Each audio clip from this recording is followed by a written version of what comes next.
이 설명회를 안 드시는 분도 계시기 때문에 좀 제 목적을 말씀을 좀 드리려고 해요. 이 설명회를 제가 하는 거에 대해서, 대체적인 목표, 이 목표는 뭐냐? 외적으로 이렇게 나는 요거 때문에 합니다라고 하는 외적으로 나타내는 거는 이거죠. 건축토목구조기술사에 대한 개요를 좀 설명을 좀 드리고요. 그 다음에 계산기 실습하는 방법을 좀 설명을 드리고요. 뭐 개인마다 공부를 했다거나 아니면 자기가 속해 있는 뭐 사회생활하는 범위가 뭐 설계사도 있고 뭐 시공사도 있고 뭐 공무원도 있고 뭐 공사 다니는 사람도 있고 뭐 진단에서 다니는 사람도 있고 감리에서 다니는 사람도 있고 다양할 거 아니에요.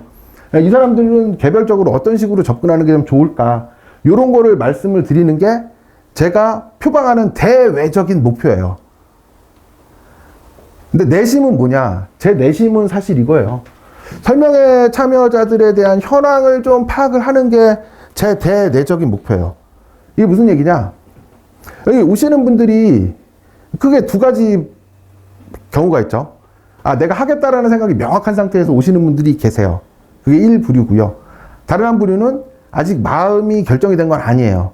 근데 내가 이 분야를 한번 해보는 게 어떨까? 하는 게 맞을까?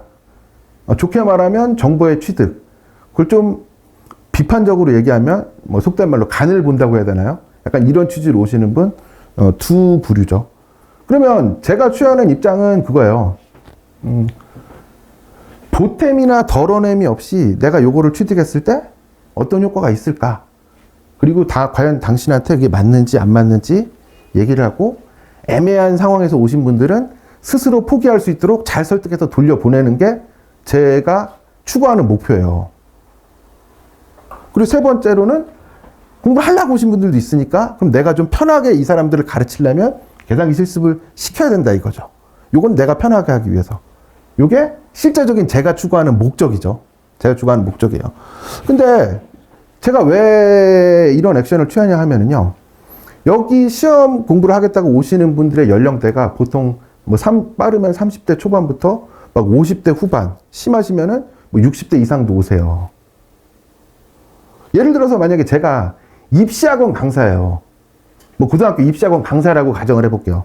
그러면 아주 특수한 경우를 빼고는 고등학생들은 다 대학교 간다고 공부를 하잖아요. 그러니까 제가 입시학원 강사인데 여기 온 사람들이 학생이라고 하면은 제 입장에서는 야, 무조건 열심히 해라. 열심히 해서 좋은 대학 가라.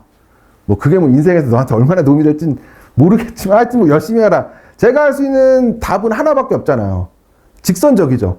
열심히 해라 얘기하는 게 맞단 말이에요. 근데 여기 오신 분들은 입시를 보러 온 게 아니잖아요. 자기가 어떤 결정을 해야 되는 상황이에요. 근데 약간 좀 펜딩? 이게 표현이 맞는지 모르겠는데 이렇게 오시는 거죠. 뭐 이게 머릿속에서 이렇게 펜딩으로 오는 분들이 계세요. 약간 좀 보류 중이라는 거죠. 쉽게 말해서 보류 중인 상태에서 오시는 분들이 계세요.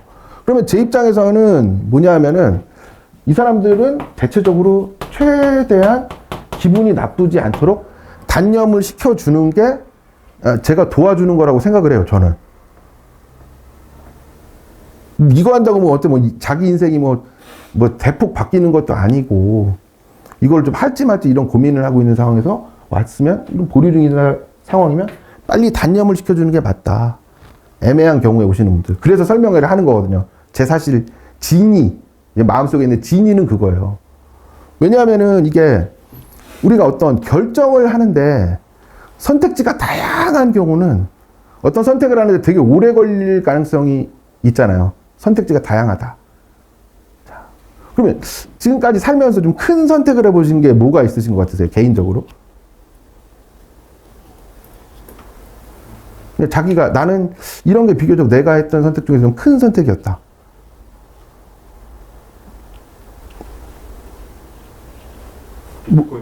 비트코인 투자. 어떤 재산을 갖다 이렇게 집어넣은 거네요, 그게. 큰 투자죠. 투자, 뭐 어떤 결정? 뭐 이런 거 한 거에서 좀 큰 결정하신 건 뭐가 있으세요? 결혼한 거? 결혼한 거. 아, 그것도 엄청 큰 거죠, 이게. 근데 잠깐 제정신이 아니었죠. 결혼한 거 보면은 잠깐 제정신이 아니었던 것 같아요. 근데 제가 이렇게 했던 것 중에 기억이 나는 게, 40년면서 처음으로 집을 한번 구매를 했었거든요. 그것도 사실 큰 결정 아닌가요? 근데 그 결정하는데 걸린 시간이 얼마였냐면은 정확히 말해서 24시간이 안 돼요. 무슨 얘기냐? 제가 이렇게 서울이 뭐 이렇게 생겼으면 제가 여기 강서구에 이렇게 살고 있었어요. 전세로 이렇게 살고 있는데 제가 가지고 있는 돈하고 그땐 전세자금 대출이 되니까 그 돈 땡긴 거하고 이렇게 계산을 해본 다음에 이게 40이 넘었으니까 집을 하나 사야 되겠다.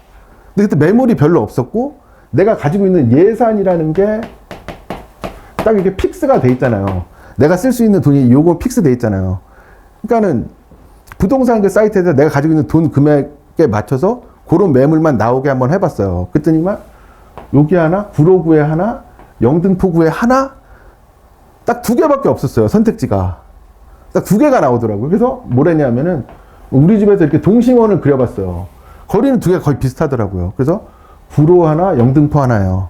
그래서 그래도 그때 생각에는 영등포가 그래도 문 안에 있는 거니까 이걸로 결정을 하자. 이거 언제 결정한 거냐면은 집에서 혼자 이렇게 저녁밥 먹고 밥 먹고 머릿속에서 집을 하나 사야지 하고 컴퓨터를 켰어요. 컴퓨터를 켜고 나서 이게 보니까는 영등포구에 무슨 물레동인가 있더라고요. 제가 이 동네 한 번도 안 가봤어요. 어떻게 생겼는지도 몰라요. 그래서 밥 먹고 컴퓨터 켜고 1시간 이렇게 웹서핑한 다음에 그냥 차를 타고 그냥 갔어요. 그 동네에. 그 동네에 가서 이거 깜깜한데 여기는 뭐 공업지대랑 주거지가 섞여서 깜깜해요. 가로등도 없어요. 떠듬떠듬 핸드폰으로 이렇게 켜고 핸드폰 그 손전등 켜고 여기 찾아가서 한번 봤어요. 그날 밤에. 그리고 와서 그날 아침에 부동산한테 연락을 했죠. 이거 좀 볼 수 있느냐. 그랬더니 오늘 저 포함해서 3팀이 저녁 7시에 보러 간대요. 보고 싶으면 오래요.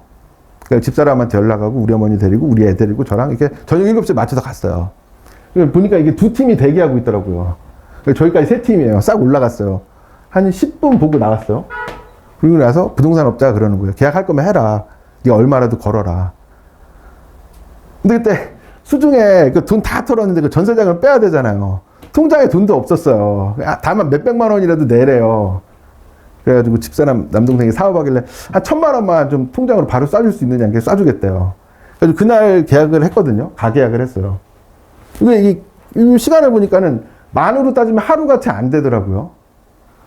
근데 사실 그 집 사는 거는 큰 결정이잖아요.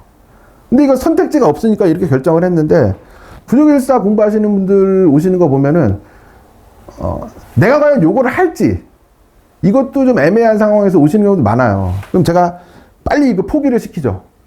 왜냐면 그 사람 인생에 도움이 되는 건 그게 맞다고 생각하니까. 제가 주장하는 건 그거예요. 유튜브에서 이렇게 무슨 영화를 보니까 이렇게 막 영화에서 이게 딱 기억이 남아서 써봤거든요. 이게 뜻이 그래요. 네가 원하는 거하고 네가 필요한 거랑 네가 원하는 거를 구분해서 말에다 태우래요. 네가 원하는 걸 말에다 다 태우면은 말이 죽을 수가 있대요. 죽을 거 아니에요. 원하는 걸 다 태우려고 하면은. 네가 원하는 거랑 네가 필요한 거 중에서 네가 꼭 필요한 것만 싹 정리해서 걔를 말에다 태우고 가야지 말이 안 죽고 간다는 거죠. 그래서 설명할 때 대부분을 포기시키는데 저렇게 포기를 하라고 해도 오는 사람이 또 있어요. 저는 이게 선의를 가지고 별로 안 좋다고 사실을 다 얘기해 줬어요. 그럼에도 불구하고 자기가 끝내 고집부려서 오시는 분들도 덜어 계신데 제 취지는 이거 좀 잘 구분을 해서 생각하시고 여기 들어왔다 그러면 그래서 결과를 잘 맺겠다 이런 생각으로 가셔야 돼요. 하다 말면 뭐 간만큼 이익이다 이러는데 제가 봤을 때 구조기술사 공부 이거는 하다가 안 하면 한 만큼 무조건 손해예요. 사람들이 그러잖아요. 요새 속담에 하다가 그만두면 그래 한 만큼은 이익이에요라고 하는데 제가 봤을 때 구조기술사 공부는 하다가 그만두면 한 그 분량만큼 무조건 손해예요. 그러니까는 오신 분들은 끝까지 하시고 혹시나 제가 유튜브로 올릴 건데 요거를 보시다가 할까 말까 고민이 된다 그러면 여기 와서 얘기 듣고 단념하시는 것도 하나의 방법이고요. 아니다. 굳이 시간 낭비할 필요 없다. 유튜브에서 보니까 단념하라고 하더라. 보류 중이라 그러면 빨리 단념하는 것도 제가 봤을 때 충분히 도움이 되는 결정이다. 이렇게 말씀을 드리고 싶습니다. 자, 근데 저희가 얘기하다 보니까 얼추 55분. 저희가 중요한 건 건강이죠. 한 10분만 쉬었다가 11시 5분에 요 계산기 사용하는 걸 한번 좀 설명을 좀 같이 드릴게요. 한 10분만 쉬었다 하겠습니다.